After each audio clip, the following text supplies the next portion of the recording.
some of the things that I have in this safety tip paper that I'll leave up here, but those are the things you need to know about your neighborhood, how your neighborhood is constructed. And your neighbors, your homes are offset. You don't look directly across the street and look at the front door of your neighbor. It's offset slightly, so you may not even see your neighbor's front door across the street. So it's so important to get out and walk around. And if you see a suspicious car, please call us. Please call us. If you see people loitering or walking around the neighborhood, knocking on doors for no apparent reason, they're going door to door, call us. We don't mind coming out asking, where's your business license? What are you doing in this neighborhood? What are you soliciting for? And if you have it posted at the entrance to your neighborhood, no soliciting, we can ask them to leave. This neighborhood does not want solicitation. So what can we do to put that no solicitation? Okay, wait a minute. Let's have one question at a time. You have a homeowners association. Your homeowners association can work on that. Okay, I think we'll do two things. One is the next annual meeting. Before that, we order those small signs for your house. So you come to the meeting, you can get a free signs for your house. We'll prepare that for you.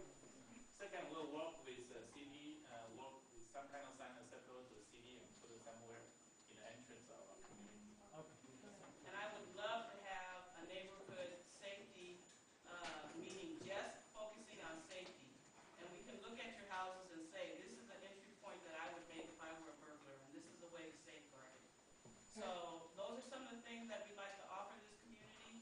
Those are some of the things that the police department has at their disposal, but you're not aware of because you're not calling us.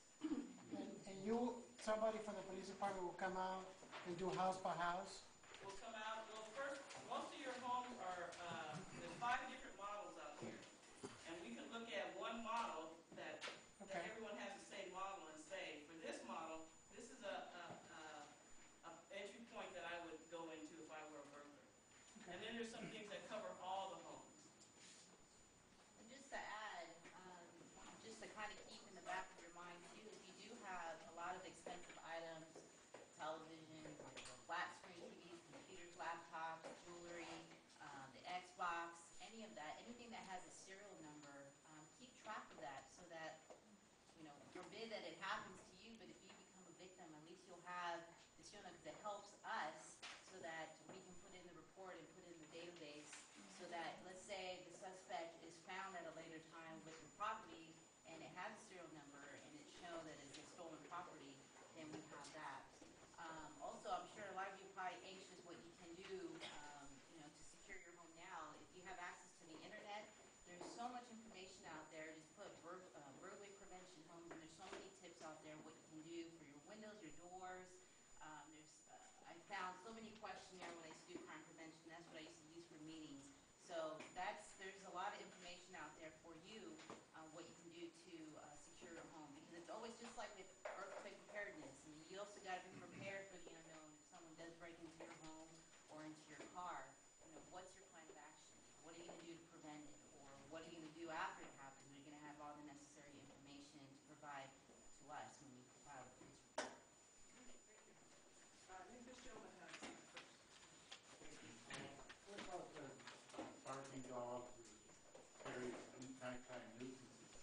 How do they enforce that type of thing in the community? Those are prioritized, and unfortunately, on the broader scheme of things, the barking dogs are going to be really low on the priority.